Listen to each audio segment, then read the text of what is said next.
எந்த நேரத்திலும் இந்த வார்த்தை தான் நம்முடைய வாயிலிருந்து வெளிப்பட வேண்டும். குறையாவே இருந்தாலுமே கூட, கஷ்டமே ஏதோ கொஞ்சம் இருந்தாலும் கூட, சிரமங்களும் நெருக்கடிகளும் நம்மளை சுற்றி இருந்தாலும் கூட, அல்ஹம்துலில்லாஹ் அப்படின்னு சொன்னோன்னா நிச்சயமாக அந்த வார்த்தையின் பரக்கத்தினாலே அல்லாஹ் நம்முடைய சிரமங்களையும் கஷ்டங்களுக்கும் தீர்வை தருவான். இந்த அல்ஹம்துலில்லாஹ்னு சொல்லும்பொழுது எனக்கு ஒரு கதை ஞாபகம் வருது. முல்லா நஸ்ருதீன் இருக்கிறார, வேடிக்கையான ஒரு விகடகவி. அவருக்கு ஒரு ஆசை, சந்தையில் போய் ஒரு வித்தியாசமான குதிரை வாங்கணும்னு ஆசை அவருக்கு.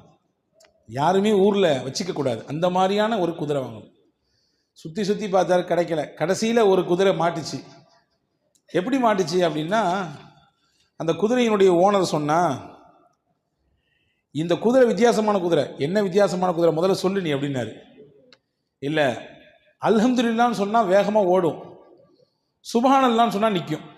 அடேங்கப்பா, முல்லாவுக்கு ரொம்ப சந்தோஷம். ஒரு கல்ல ரெண்டு மாங்காய், தஸ்பீ சொன்ன மாதிரி ஆச்சு, குதிரையில் ஏறி உட்காந்து பயணித்த மாதிரி ஆச்சு. ரொம்ப சந்தோஷம் அப்படின்னு சொல்லி அந்த குதிரையை காசு கொடுத்து வாங்கிட்டு போகிற வழியிலே சொல்லிக்கிட்டே போனார், என் குதிரைக்கு தஸ்பீஹ்லாம் தெரியுமாக்கும், நான் சொன்னதெல்லாம் கேட்குமாக்கும் அப்படின்னு சொல்லிக்கிட்டே போனார். ஒரு குறிப்பிட்ட எல்லை வரை போனார். அதுக்கு மேலே அவரால் நடக்க முடியாது, ஏறி தான் உட்காரணும். ஏறி உட்கார்ந்தார் பாருங்க, அந்த விரிப்பு நல்ல அழகான பஞ்சு மெத்த மாதிரி இருந்துச்சு. ஏறி உட்கார்ந்த உடனே யதார்த்தமாக அவருக்கு வாயில் அல்ஹம்துலில்லாஹ்னு சத்தம் போட்டார். எடுத்துச்சு ஓட்டம். ஓட்டம்னா ஓட்டம், அப்படி ஒரு ஓட்டம். அவருக்கு சந்தோஷமாக தான் இருந்துச்சு ஆரம்பத்தில். ஆனால் வேகம் கூட கூட கூட வயிறுலாம் கலங்குது. கலங்கின வயிற்றில் எதை சொன்னால் நிற்குன்றதை மறந்துட்டான் மனுஷன். இப்போ எதையாவது ஒன்று கிடக்க ஒன்று சொல்லி இன்னும் கொஞ்சம் வேகமாக ஒரு ஸ்பீடு எடுத்துச்சுன்னா என்ன பண்ணுறது? இது போய்கிட்டே ஒரு குறிப்பிட்ட எல்லை போச்சு. ஒரு பெரிய பாலும் குழி, பெரிய ஒரு குழி. அந்த குழியை பார்க்குறாரு. இன்னைக்கு போச்சு கதை, எதையோ ஒன்று வாங்க வந்து நம்ம உயிரை விட போகிறோம் அப்படின்னு நினச்சிக்கிட்டே அங்கே பார்த்துக்கிட்டே போகிறாரு. ஒரு குழிப்பாக எம்புடு பெருசு இருக்குது குழின்னு சொல்லி எட்டி ஒரு பார்வை பார்த்தாரு பாருங்க. அது பெரிய குழி. சுப்ஹானல்லாஹ்னாரு அந்த குழியை பார்த்துட்டு. ஏதாவது ஆச்சரியமான விஷயத்தை பார்த்தா சொல்லுவோம்ல, சுப்ஹானல்லாஹ்னு சத்தம் போட்டார். டக்குன்னு சட்டன் பிரேக் போட்டுச்சு குதிரை. அப்போ புரிஞ்சுக்கிட்டாரு, ஓ சுப்ஹானல்லாஹ் சொன்னால் தான் நிற்கும் போல தெரியுது, நம்ம வேகத்தில் இதை மறந்துட்டோம். எல்லா விதத்தும் அல்லாஹ் தான் பாதுகாப்பானவன். இந்த குழியிலிருந்து நம்மளை அல்லாஹ் தான் பாதுகாத்தான். யா அல்லாஹ் உனக்கே எல்லா புகழும், அல்ஹம்துலில்லாஹ். மறுபடியும் என்ன ஆயிருக்கும் கதை? கந்தலாயிருக்கும் இல்லையா? அன்பான சகோதரர்களே, வாழ்நாள் முழுக்க நமக்கு சிரமமோ நெருக்கடியோ கஷ்டமோ அல்ஹம்துலில்லாஹ் சொல்லி பழக வேண்டும். அதுக்கு கேட்காதீங்க முல்லா மாதிரியே அல்ஹம்துலில்லாஹ் சொல்லணும் அப்படின்னு கேட்காதீங்க. அன்பு சகோதரர்களே, இன்றைக்கு ஓதிய வசனத்திலே ஒரு செய்தி. சூரா யூனுஸ் என்கின்ற அத்தியாயம் ஓதப்பட்டது. அந்த யூனுஸ் அத்தியாயத்திலே அல்லாஹ் தஆலா சொர்க்கத்திலே சொர்க்கவாதிகள் என்ன வார்த்தைகளை பயன்படுத்துவாங்க, என்ன வேர்ட்ஸ் அதிகமாக யூஸ் பண்ணுவாங்க அல்லாஹ் சொல்கிறான். இன்னைக்கு உலகத்தில் நமக்கு வாழணும்னா மூச்சு தேவை. உள்ளே இழுக்கிறோம், வெளியே விடுறோம். இதில் ஏதாவது ஒன்று தடைப்பட்டு போனாலும் வாழ்க்கை முடிஞ்சு போச்சு. அப்படிதான் சொர்க்கவாதிகளின் மூச்சு என்ன அப்படின்னா, அல்லாஹ் சொல்கிறான் தஸ்பீஹும் தஹ்மீதும். உள்ளே இழுக்கும்போது சுப்ஹானல்லாஹ் சொல்லுவாங்க, வெளியே இழுக்கும்போது அல்ஹம்துலில்லாஹ் சொல்லுவாங்க. தாவாஹும் ஃபீஹா சுப்ஹானக்கல்லாஹும்ம வ தஹிய்யத்துஹும் ஃபீஹா ஸலாம். சொர்க்கத்திலே சொர்க்கவாதிகள் அவர்களுடைய தஸ்பீஹ் என்னவாக இருக்கும்? சுப்ஹானல்லாஹ்வாக இருக்கும். அவங்க சந்திச்சு கொண்டா என்ன சொல்லுவாங்க? அஸ்ஸலாமு அலைக்கும் என்று பரிமாறிக்கொள்வார்கள். அவங்களுடைய வார்த்தையில் பெரும்பாலும் அவங்க பயன்படுத்துறது அல்ஹம்துலில்லாஹ். துவக்கம் சுப்ஹானல்லாஹ், இடையில் சலாம், முடிவிலே அல்ஹம்துலில்லாஹ். இதை தான் அவர்கள் அதிகப்படியாக பயன்படுத்துவார்கள் என்று அல் குர்ஆன் ஷரீஃப் நமக்கு தெளிவுபடுத்துகிறது. அன்புக்குரிய சகோதரர்களே, நல்ல உணவை நான் சாப்பிடுகிறோம், சாப்பிட்றோமா இல்லையா? எத்தனையோ நபர்கள் உலகத்திலே எச்சில் இலையில் கிடைக்கக்கூடிய உணவு தான் அவர்களின் வயிற்று பசியை ஆற்றுகிற உணவு. உலகத்திலே பசியோடி ஒரு புறம் பார்த்தால் அதிகப்படியான டன் கணக்கிலே உணவு விரயமாகிறது. அதே மறுபுறம் பார்த்தால் ஒரு வேளை சாப்பாட்டுக்கு கூட உணவில்லாமல் பசியோடு இரவை கழிக்கக்கூடியவர்களுடைய பட்டியல் லட்சக்கணக்கில் கூடி இருக்கிறது. இப்போ நல்ல சாப்பாடு எல்லாம் தர்றான், அதே மாதிரி நல்ல தண்ணியை குடிக்கிறோம், நமக்கு நினைக்கிற மாதிரி தண்ணி நமக்கு கிடைக்குது. அதே மாதிரி நம்முடைய உடல் உறுப்புகள்லாம் சலாமத்தாக இருக்குது. ஏதாவது அவயங்கள் துண்டாக இருக்கிறதா அல்லது இழப்பு ஏற்பட்டிருக்குதா? இல்லை, அல்ஹம்துலில்லாஹ். ஓரளவுக்கு உடல் உறுப்புகள் சலாமத்தாக இருக்குது. அதே மாதிரி நமக்கு அல்லாஹ் பெற்றோரை தந்திருக்கான். இவங்க தான் பெற்றோர், இவர் தான் அப்பா, இவர் தான் அம்மான்னு நமக்கு தெரியுது. உலகத்தில் எத்தனையோ பேர் தன்னை பெற்றவங்க யாருன்னே தெரியாது, அவங்களுக்கு தான் பிறந்த ஊர் என்னன்னு தெரியாது. நாடு என்னன்னு தெரியாது. அப்படியே நாடோடிகளாக வாழ்பவர்கள் உலகத்திலே உண்டு. அதே மாதிரி அல்லாஹ் தஆலா நமக்கு சந்ததிகளை தந்திருக்கிறான், பிள்ளைகளை தந்திருக்கிறான். எத்தனையோ பேர் பிள்ளை வேண்டும் என்ற ஏக்கத்தில் இருப்பவர்கள் உண்டு. அதே மாதிரி ரப்புல் ஆலமீன் அல்லாஹ் ஏதோ கொஞ்சம் நஞ்ச ஆரோக்கியத்தை நமக்கு வைத்திருக்கிறான். நிறைய பேருக்கு ஆரோக்கியம் ஃபுல்லாக இருக்குது, ஒரு சில பேருக்கு நெருக்கடிகள் இருக்கத்தான் செய்யுது. ஆனால் நீண்ட வருஷங்களாக பல்லாண்டு காலமாக படுக்கையில் கிடக்கக்கூடிய நிலையிலிருந்து அல்லாஹ் நம்மளை பாதுகாத்துட்டான். இது எல்லாத்துக்காக நீ அல்லாஹுக்கு ஒரு நாளைக்கு எத்தனை அல்ஹம்துலில்லாஹ் சொல்லணும், எத்தனை தடவை அல்லாஹ்விற்கு நாம் நன்றி செலுத்த வேண்டும். அன்பு சகோதரர்களே, நன்றி செலுத்தியவர் நிச்சயமாக ஒரு காலம் அவருக்கு குறை வராது என்று குர்ஆன் சொல்கிறது. நீங்கள் உங்களுக்கு கொடுக்கப்பட்ட அருளுக்கு நீங்கள் நன்றி செலுத்தினால் நிச்சயமாக இன்னும் மேலே அதிகமாக தருவேன் உங்களுக்கு. ஒன்றும் இல்லைங்க, சாதாரணமாக பார்ப்போம். ஒரு நண்பர் தன்னுடைய மாமனார் நல்ல விலை உயர்ந்த வாட்ச், ரேடோ வாட்ச் வாங்கி கொடுத்தார். அதை போட்டு தன்னுடைய நண்பர்கிட்ட காட்டினார். பத்தியா, மாமனாருடைய அன்பளிப்பு எவ்வளோ தெரியுமா, 2.5 லட்சம் ஆகும் அப்படின்னாரு. அதை நினச்சி சந்தோஷப்பட்டு அதை வாங்கி கொடுத்த மாமனாருக்கு ரொம்ப மனப்பூர்வமான இதயத்திலிருந்து மகிழ்ச்சியையும் நன்றியையும் தெரிவித்து கொண்டார். இது ஒரு புறம். நான் கேட்கிறேன், ரேடோ வாட்ச் வாங்கி கொடுத்த மாமனாருக்கு நன்றி என்றால் அதை கட்டுவதற்கு கையை தந்திருக்கக்கூடிய அல்லாவிற்கு, அந்த மணியை பார்ப்பதற்கு கண்ணை தந்திருக்கக்கூடிய அல்லாவிற்கு, சின்ன முள்ளு இத்தனையில் இருந்தால் பெரிய முள்ளு இத்தனையில் இருந்தால் இத்தனை தான் மணி என்பதை சிந்தித்து உணரக்கூடிய ஆற்றலை, சிந்தனை திறனை தந்த அல்லாவிற்கு எத்தனை நாட்கள் நாம் நன்றி செலுத்த வேண்டும், அல்ஹம்துலில்லாஹ் சொல்ல வேண்டும். அன்பு சகோதரர்களே, 24 மணி நேரமும் உடலிலே ஒவ்வொரு நாளும் இயங்கிக் கொண்டே இருக்கிறது ஒன்று. இரத்தங்கள் சுத்திகரிப்பு செய்யப்பட்டு கொண்டே இருக்கிறது. சிறுநீரகம் அந்த வேலையை மிகச்சிறப்பாக செய்து கொண்டே இருக்கிறது.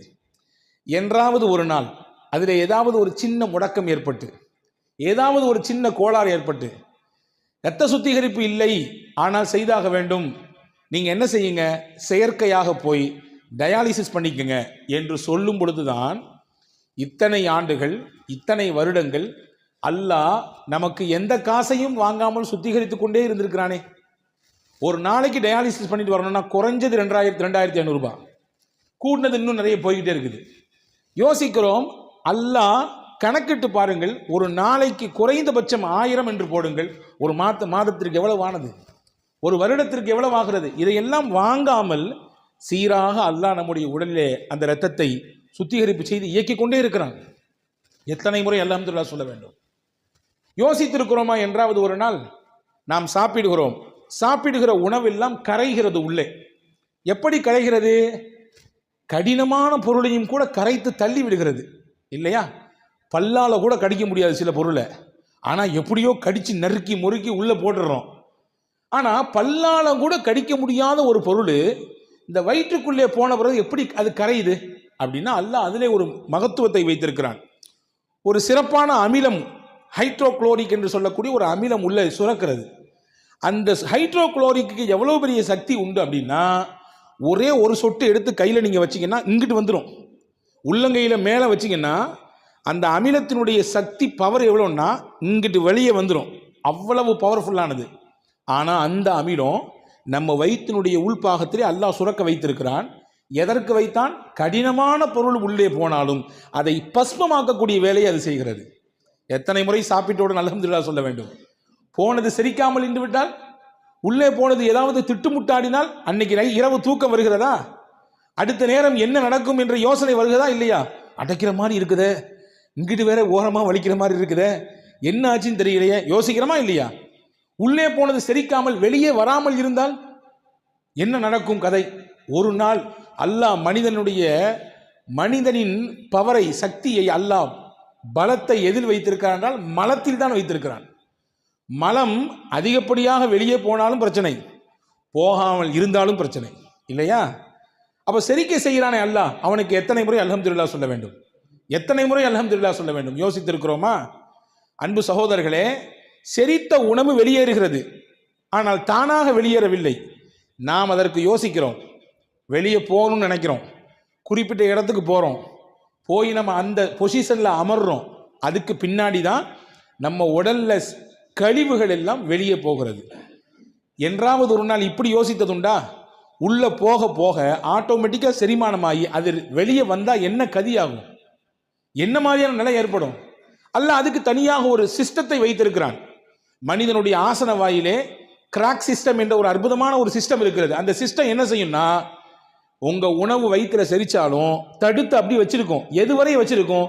நீங்க நினைக்கணும், உங்க மூளைக்கு அந்த செய்தி போகணும், போய் நீங்க பாத்ரூம் போகணுன்ற எண்ணம் வரணும், அந்த இடத்துக்கு போகணும். அதற்கு பின்னால் தான் அந்த சிஸ்டம் தன்னுடைய வேலையை செய்யும். சாதாரணமாக யோசிக்க முடிகிறதா? எனவே தான் ரசூல் இப்படி ஒரு துவா சொல்லி கொடுத்தார்கள். அல்ஹம்துலில்லாஹில்லதீ அஸ்ஹப அன்னியல் அதா வஆஃபானி. எனக்கு நோவையும் கஷ்டத்தையும் தரக்கூடிய இந்த கழிவை என்னிடத்திலிருந்து வெளியாக்கி எனக்கு ஆரோக்கியத்தை தந்த அல்லாவே உனக்கே எல்லா புகழும். அல்ஹம்துலில்லாஹ். எவ்வளோ அழகான வார்த்தை பாருங்க. எனக்கு நோவையும் கஷ்டத்தையும் தரக்கூடிய இந்த கழிவை என்னிடத்திலிருந்து வெளியாக்கி எனக்கு ஆரோக்கியத்தை தந்தாயே அல்லாஹ், அந்த அல்லாவே உனக்கே எல்லா புகழும். ஒவ்வொரு நிமிடமும் ஒவ்வொரு சனப்பொழுதும் அந்த அல்லாவிற்கு எத்தனை முறை அல்ஹம்துலில்லாஹ் சொல்ல வேண்டும்? யோசித்து பார்க்க அன்பு பெருமக்களே. நாம் குடிக்கும் தண்ணீர், உலகத்தை அல்லாஹ் எப்படி அமைத்திருக்கிறான்? 71% நீர், 29% நிலப்பரப்பு. 71%, நாம் குடிக்குவதற்கு தகுதிமிக்க நீர் என்று பார்த்தால் 0.5% தான். மிச்சம் இருக்கிறது ஃபுல்லாமே எல்லாமே உப்பு தண்ணி, அதை பயன்படுத்த முடியாது. அல்லாஹ் சூரா வாக்கையால கேட்குறான். நம்மெல்லாம் ஒவ்வொரு நாளும் சூரா வாக்கையா ஓதணும் வீடுகளில், கண்டிப்பாக ஓதணும். நான் போகிற இடமெல்லாம் சொல்கிறது வாக்கையா ஓதுங்க. நிச்சயமாக எந்த வீடுகளிலே வாக்கையா சூரா ஓதப்படுதோ அந்த வீட்டுக்கு வறுமை வாசலுக்கே வராது. நாங்கள் சொல்ல வீட்டுக்கு வாசலுக்கே வராது வறுமை.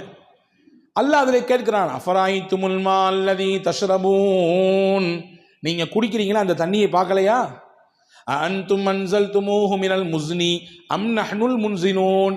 மேகங்களுக்கு இடையிலிருந்து நீங்கள் அதை இறக்கி கொண்டு வருகிறீர்களா அல்லது நான் இறக்குகிறேனா? லவ் நஷாஉ ஜஅல்நாஹு உஜாஜன் ஃபலௌலா தஷ்குரூன். நாம் நினைத்தால் உங்கள் குடிக்கும் நீரையும் உப்பு நீராக மாற்ற முடியும்.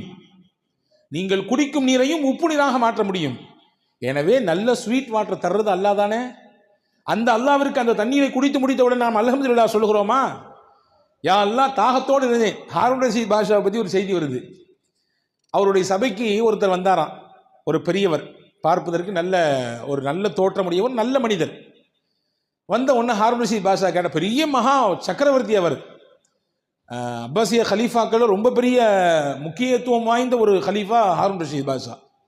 இப்போ அவர் சொன்னாரம்மா, நீங்கள் ஏதாவது எனக்கு உபதேசம் செய்யணும், நீங்கள் ஏதாவது நல்ல விஷயம் சொல்லுங்கள், நான் கேட்கணும், எனக்கு ஆசையாக இருக்குது அப்படின்னு சொன்ன உடனே அவர் கேட்டாராம், நாளைக்கு மறுமையில் உனக்கு ரொம்ப கடுமையான தாகம் இருக்குது,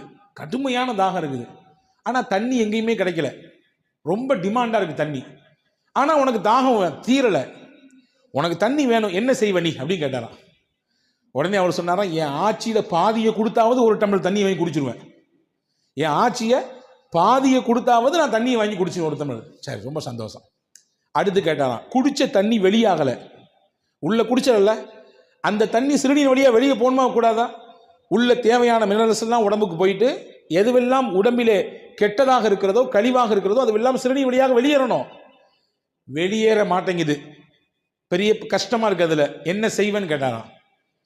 எப்படியாவது மருத்துவர்கள் வச்சு முயற்சிப்பேன், கிடைக்கல, என்ன செய்வேன்? என் ஆட்சியில் பாதியை கொடுத்தாவது நான் என்னுடைய உள்ளே போன தண்ணியை வெளியேற்றுறதுக்கு என்ன வழி உண்டோ அதற்கான ஏற்பாடு உண்டோ செய்வேன். உடனே அந்த பெரியவர் சொன்னாராம், பார்த்துக்கப்பா, உன் மொத்த ஆட்சியும் ஒரு டம்ளர் தண்ணி இருக்கு, முடிஞ்சு போச்சு. உன் மொத்த ஆட்சி எதுக்கு தான் சமம்? ஒரு டம்ளர் தண்ணீருக்கு தான் சமம். அல்லாவை பயந்து அல்லாவுக்கு நன்றியோடு வாழ்ந்து கொள். எல்லாம் இருக்கு, என்கிட்ட கார் இருக்குது, நல்லா படிச்சிருக்கேன், நிறைய பேங்க் பேலன்ஸ் இருக்குது, அல்ஹம்துலில்லாஹ் போதுமான அளவுக்கு சொத்து இருக்குது, என்ன வேணாலும் பார்த்து அப்படின்ற மனப்பால் குடிச்சிட வேண்டாம். எல்லாமே ஒரு டம்ளர் தண்ணியில் தான் இருக்குது. எல்லாத்துக்குமே பாடம் இது, எல்லாத்துக்கும், எனக்கும் பாடம் உங்களுக்கும் பாடம். ஒரு டம்ளர் தண்ணி தான், உள்ள போகலனாலும் பிரச்சனை, போன தண்ணி வெளியே வரலனாலும் பிரச்சனை. எனவே அல்லாவை பயந்து உன்னுடைய வாழ்க்கையை அமைத்து அல்லாவுக்கு நன்றி சொல்லு என்று சொன்னார்கள் அந்த பெரியவர் என்பதாக நாம் வரலாற்றை பார்க்கிறோம். அன்பர்களே, குறைவாக என்ன கொடுத்தாலும் அல்ஹம்துலில்லாஹ், நிறைவாக இருந்தாலும் அல்ஹம்துலில்லாஹ். ஆனால் நம்மள பழக்கம் என்ன தெரியுமா? எது நமக்கு கம்மியாக கிடைச்சதோ அல்லது எது கிடைக்கலையோ அதை நினைச்சு அங்கலாய்ந்து கொண்டே இருப்போம். ஏதாவது ஒரு சின்ன பிரச்சனைனாலும் அதை பற்றி புலம்பி தள்ளுவோம். எப்படிங்க இருக்கிறீங்கன்னு யார்ட்டையாவது கேளுங்களேன். இங்கே அல்ஹம்துலில்லாஹ் நீங்கள் சிறப்பாக சொன்னீங்க, வெளியே கேட்டு பாருங்க, எங்க ஜரத், முதுகு வலி, மூட்டு வலி, அங்கே வலி, இங்கே வலி, கடையில் பிரச்சனை, வீட்டில் பிரச்சனை என்று நமக்கு எதுவெல்லாம் குறையோ அதை மட்டுமே வெளிப்படுத்துவோம். நிறையின் பக்கத்தை பார்க்கவே மாட்டோம். அன்பர்களே, எது கிடைக்கிறதோ அது குறைவானாலும் அல்ஹம்துலில்லாஹ் என்று சொன்னால் அல்லாஹ் நிறைவாக தருவான். பாருங்கள், ஒரு செய்தியோடு முடிக்கிறேன். பெருமானா ஸல்லல்லாஹு அலைஹி வஸல்லம் முஸ்னத் அஹமதில் இந்த ஹதீஸ் வருகிறது. ரசூல் ஸல்லல்லாஹு அலைஹி வஸல்லம் வீட்டோடய ஒருத்தர் போனார். ரசூல் ஸல்லல்லாஹு அலைஹி வஸல்லம் என் கையில் கொஞ்சம் பேரிச்சம்பழம் வச்சுருந்தாங்க. அதில் ஒரு பேரிச்சம்பழத்தை எடுத்து அவர் கையில் கொடுத்தாங்க. ஒரே ஒரு பேரிச்சம்பழம், இதை வாங்கிட்டு என்ன செய்கிறது அப்படின்னு திருப்பி கொடுத்துட்டார். அதை என்ன செஞ்சார்?